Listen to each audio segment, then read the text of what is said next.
자, 사람들은 이 뉴스의 홍수 속에서 이 본질을 누군가 지적해주지 않으면 잘 못 보고 놓칩니다. 유동규가 지금 기소가 됐는데 유동규의 기소장 안에 즉 구속 기소가 된 거죠. 근데 기소장 안에는 뇌물 혐의만 우선 적용됐어요. 자, 그래서 수천억의 배임은 빠졌고, 자, 그리고 김만배의 5억도 빠졌습니다. 유동규가 혐의가 있는 것은 화천대유로부터 700억을 받게 돼 있다라는 정영학 녹취록에 대한 내용, 이 부분만 들어가 있어요. 이거는 받은 것도 아니고 받게 돼 있다라기 돼 있기 때문에 나중에 가면 이 부분은 무죄가 나올 가능성이 커요. 또 이 유동규한테 적용된 다른 부분은 성남도시개발공사 이전에 성남시설관리공단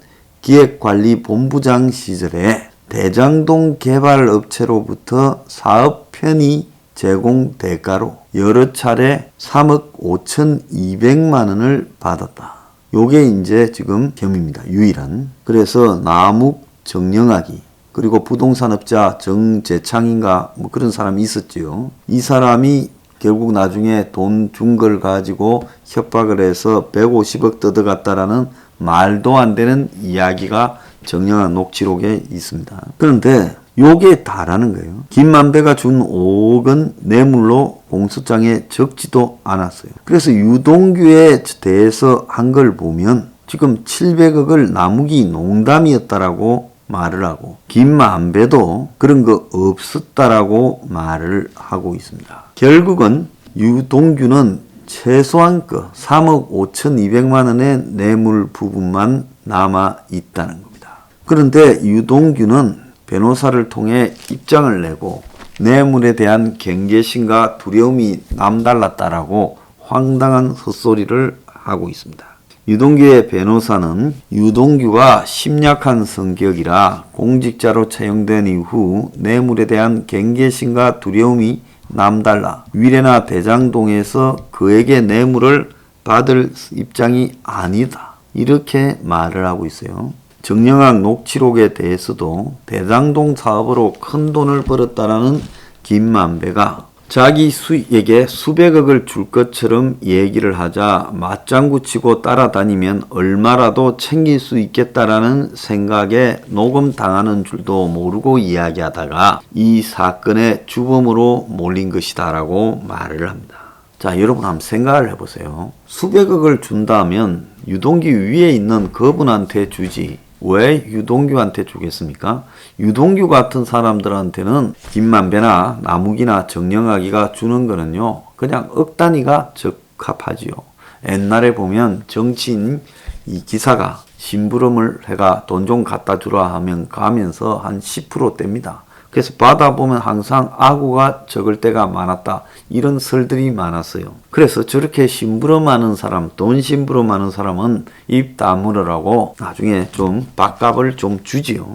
그렇지만은 유동규가 수백억을 받아 먹는다 하면 이재명의 귀에 그런 소리가 들려가지 않겠습니까? 김만배가 왜 유동규한테 줍니까? 이재명한테 주지요. 만약에 유동규가 수백억을 내라고 말을 했다면 김만배는 즉각 이재명을 찾아가서 당신 똘마니가 수백억을 요구하고 있다. 이랬으면 이재명이 유동규를 자르고 집어넣어 버리겠죠. 그렇기 때문에 이거는 애초부터 저 농담이었다라는 말 자체가 100% 거짓말이라는 것을 의미하는 겁니다. 자, 이런 식으로 유동규를 집어넣어 버림으로써 700억을 받기로 했다라는 죄를 썩 넣어놨어요. 배임 1,100억은 들어가지가 않았어요. 그래서 이재명을 빼주겠다. 이재명을 빼주기로 작정이 돼 있는데 검찰이 생색을 내려고 처음에는 막대한 액수를 넣었다가 가면 갈수록 빼주고 있다. 이렇게 봅니다.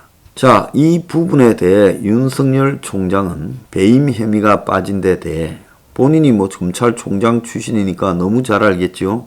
이재명 수사를 원천 봉쇄하겠다는 것이다 라고 비판했습니다. 그래서 구속영장에 적시된 혐의가 기소영장에 빠지는 것은 이례적이다.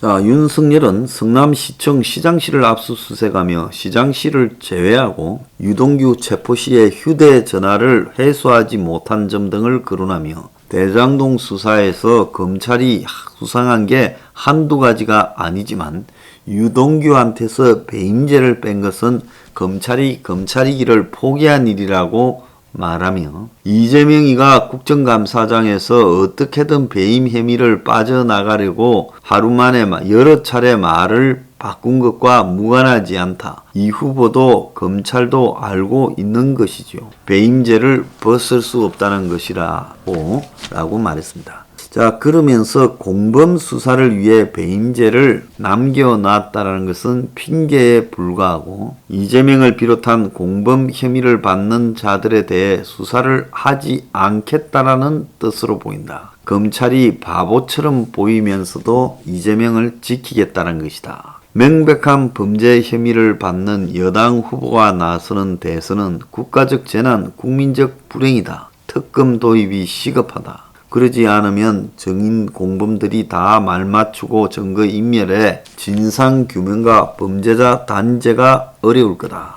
자, 그러면서 검찰총장 출신으로 가슴이 아프다. 문재인의 검찰개혁이 이렇게까지 검찰을 망가뜨리는 것을 보고 있자니 제 몸이 부서지는 것 같다. 자, 이렇게 수사를 뭉개고 하다가 훗날 진실이 드러나면 검찰 수뇌부와 대장동 게이트 수사팀은 사법적 단죄를 벗어나기 어려울 것이다.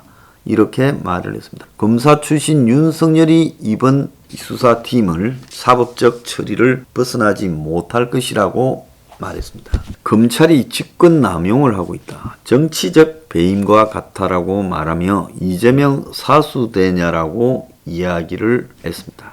자, 이 와중에요, 갤럽이 여론조사를 했는데 교묘하게 이재명을 34, 윤석열 31, 이재명 33, 홍준표 30 요렇게 끌고 가고 있습니다. 그래서 이렇게 버텨도 이재명이가 유리하다. 요렇게 말하고 싶은 모양인데요.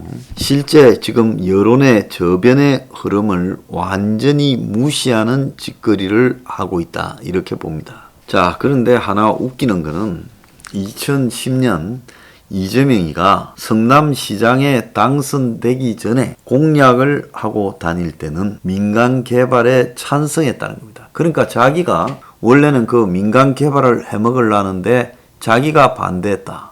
그래서 마치 이제 공공개발로 가다가 LH가 손을 떼고 업자들이 로비를 해서 민간업자들이 그래서 민간으로 가려는 것을 자기가 민간 합동으로 관철시켰다 했는데 자기가 당선되기 전에는 민간 개발을 하겠다고 공약을 내걸었다는 겁니다.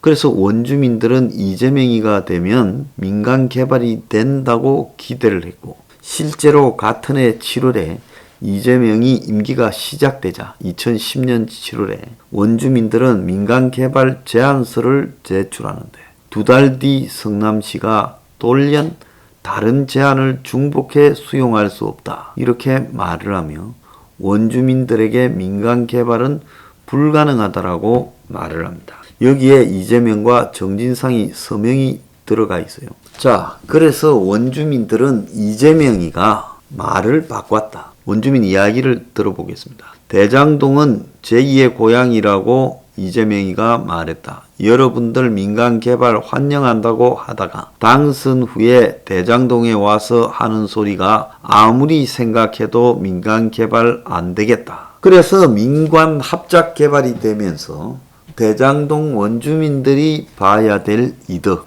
이런 부분들이 화천대유에 소소하게 돌아갔죠. 자, 이 말은 무슨 말인가 하면 원래 이 민간 개발에서 땅 가진 사람이 주인이잖아요. 그러니까 땅을 가진 원주민들이 우리가 시행사를 갖다가 만들어서 해보겠다. 이렇게 가고 이재명도 지지했다는 거예요. 그런데 이재명이 시장이 되기 전까지는 지지한다고 그 사람들 표 받아놓고 시장 되어서는 돌연 민간 개발을 한다면서 민하고 관하고 같이 한다면서 입장을 바꿔서 화천대유를 밀어줘서 소수만 벌게 해줬다는 거죠.